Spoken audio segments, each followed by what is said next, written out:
पक्ष फोडण्यापेक्षा स्वतःच्या कार्यकर्त्यांना मोठं करा असा टोला शर्मिला ठाकरेंनी लगावलेला आहे। आधी बांधलेली विमानतळ बंद होत असतील तर मग नवीन विमानतळ बांधण्याचा अट्टहास कशासाठी असा सवालही त्यांनी उपस्थित केलाय। त्यांच्या हस्ते राज ठाकरेंच्या वाढदिवसानिमित्त 100 गरजू महिलांना मोफत घरघंटी वाटप करण्यात आलं।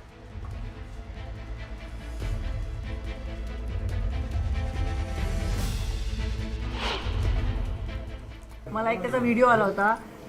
लोकांनी सांगितलं त्यांचा वाढदिवस दररोज साजरा करा।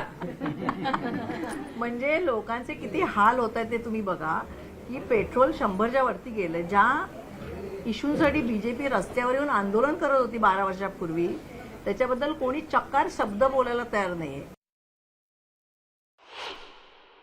त्यांना तेवढंच करायचं आहे, दुसरे पक्ष फोडायचे त्यापेक्षा तुम्ही तुमची मुलं मोठी करा ना। दुसऱ्यांची मुलं चोरण्यापेक्षा भारतीय जनता पक्ष, RSS, विश्व हिंदू परिषद याच्यात काम करणारी खूप चांगली मुलं आहेत, होती, कुठे ती आता? त्यांनी काय फक्त 17च्याच उतरायचे का दुसऱ्यांच्या आतापर्यंत? तिथे ममता बॅनर्जीचा पक्ष फोडला, इथे उद्धवचा फोडला, शरद पवार साहेबांचा फोडला। त्याच्यापेक्षा तुम्ही आता आम्ही पक्ष फोडला ना, आम्ही आमची नवीन मुलं निर्माण करतो। अरे तुम्ही तेवढं तर दाखवा, करा। चांगली मुलं खूप असतात काम करणारी, त्यांना मोठं करा तुम्ही। अमरावतीमध्ये वंचित बहुजन आघाडीचे उमेदवार निलेश विश्वकर्मा यांनी काँग्रेसवर जोरदार टीका केलेली आहे। विधान परिषद निवडणुकीमध्ये काँग्रेसला पाठिंब्यासाठी प्रस्ताव देण्यात आलेला आहे, मात्र त्यांचा निर्णय अद्यापही झाला नाहीये। याच मुद्द्यावरून निलेश विश्वकर्मा यांनी टीकास्त्र सोडले।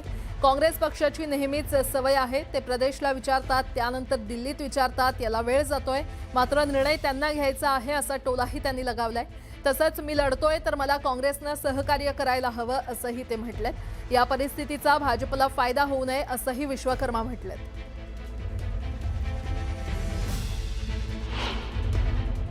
नेहमीची सवय आहे, प्रदेशला विचारतो, दिल्लीला विचारतो, गल्लीला विचारतो, यात त्यांचा जो वेळ चाललेला आहे, निर्णय त्यांना घ्यायचा आहे। तर त्यांचा उमेदवार इथं बाहेर गेलेला आहे आणि इथं आम्ही लढतो आहे। 7 ठिकाणी त्यांनी अनपोज भाजपला दिलेला आहे। मग अशा वेळी जर इथे कोणी लढत असेल तर त्याला सोबत दिली पाहिजे, नॅचरल आहे, सर्वांनाच कळतं।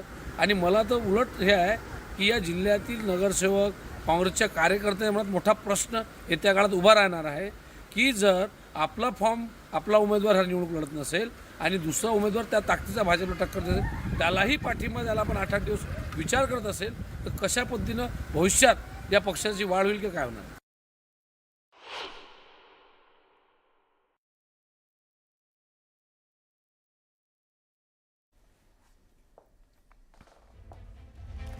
अमरावती विधान परिषद निवडणुकीमध्ये बाजोरिया यांचा फॉर्म रद्द करण्यासाठी मुख्यमंत्र्यांनी फोन केल्याचा आरोप माजी मंत्री काँग्रेस नेते सुनील देशमुख यांनी केलेला आहे। बाजोरिया निवडणुकीच्या मैदानात असते तर भाजपचे 70% मतं फुटली असती असा दावा त्यांनी केलाय।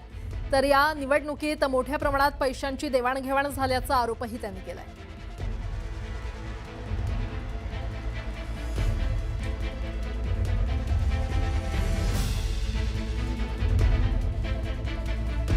आता त्या पद्धतीने समजा उमेदवार, आता मला सांगा, एवढं त्यांना वाटत असेल की बा आपण खूप, तर बाजोरियाचा जेव्हा फॉर्म होता त्याची तर धुळाधार उडाली होती, सारं मंत्रालय हलवून टाकलं होतं। आम्ही तर समजलो होतं मंत्रालय, मुख्यमंत्र्याचा सुद्धा फोन आला होता।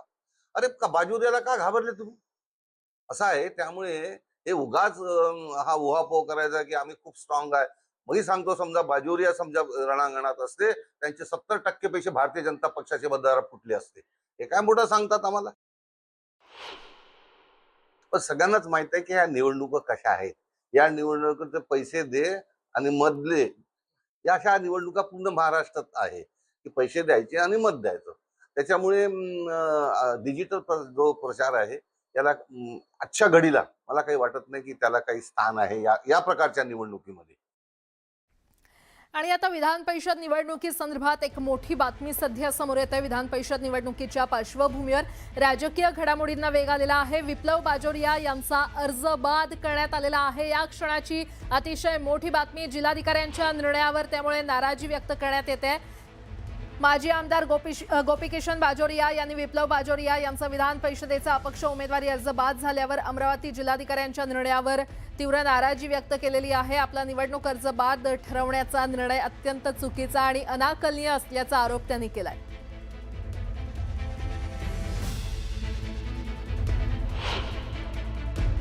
काही आरोप आता बाजुरे यांनी निवडणूक अधिकाऱ्यांवर केलेले आहेत.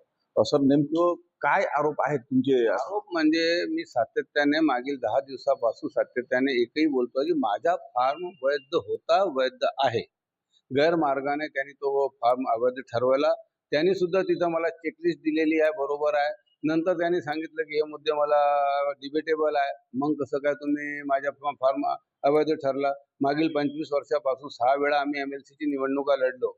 तर आमचा फॉर्म भरण्याची आम्हाला तासदी बरोबर आहे की नाही? आम्ही वकील आहो. आम्ही LLB BSc LLB आहे. माझा मुलगा BSc LLB आहे आणि आम्ही लोकांचे फॉर्म भरतो आणि त्यांनी आमच्याच फॉर्म अवैध ठरवून दिला. तर आता ट्विस्ट काय आला कालपासून एक, की आम्ही काय केलं की बाबा रे, आपला फॉर्म अवैध ठरवला याने. तर 17 जागेवर निवडणुका सुरू आहे महाराष्ट्रामध्ये. तर 17 जागेचे सर्व ॲफिडेव्हिट आणि फॉर्म आम्ही काल बोलवले. त्यामध्ये आम्हाला 50 ते 60 लोकांनी अर्ज भरलेले आहे. त्यापैकी 20 लोकांचे फॉर्म आले जे आमच्याच धर्तीवर त्यांनी भरलेले आहे. मग 16 जिल्ह्यामध्ये जे फॉर्म वैध ठरले, तर आमच्या अमरावतीमध्ये अवैध का ठरला हा कळीचा मुद्दा आम्ही कोर्टाच्या समोर आणणार आहे. तुमच्याकडे काही पुरावे आहेत का या संदर्भात? अरे पुरावे दिले ना तुम्हाला, आता दिले मी तुम्हाला पुरावे की माझा जो फॉर्म आहे जो त्यांनी अमरावतीने अवैध ठरविला, पूर्ण 16 जिल्ह्यामध्ये इतर लोकांचे वैध ठरवले पुरावे आहे ना. एक नाही 20 लोकांचे पुरावे देतो ना, आणि मीच देत नाही. ऑनलाईन सर्व ऑनलाईन चालू आहे ना पूर्ण महाराष्ट्रामध्ये. निवडणुका झाल्या नाही ना, निवडणुका 18 तारखेला आहे. आणि आज आपण जळगावचे माझ्या फॉर्म पहा, जळगावचे फॉर्म पहा, यवतमाळचे फॉर्म पहा, वर्ध्याचे फॉर्म पहा, ठाण्याचे, हिंगोली, परभणी, हे सर्व फॉर्म पहा ना तुम्ही. सर्व माझ्याच फुटिंगवर भरलेले आहे. इलेक्शन पिटिशन मध्ये आता पुढची दाद बाजुरिया मागतील. कुंदन जाधव, न्यूज 18 मराठी, अकोला.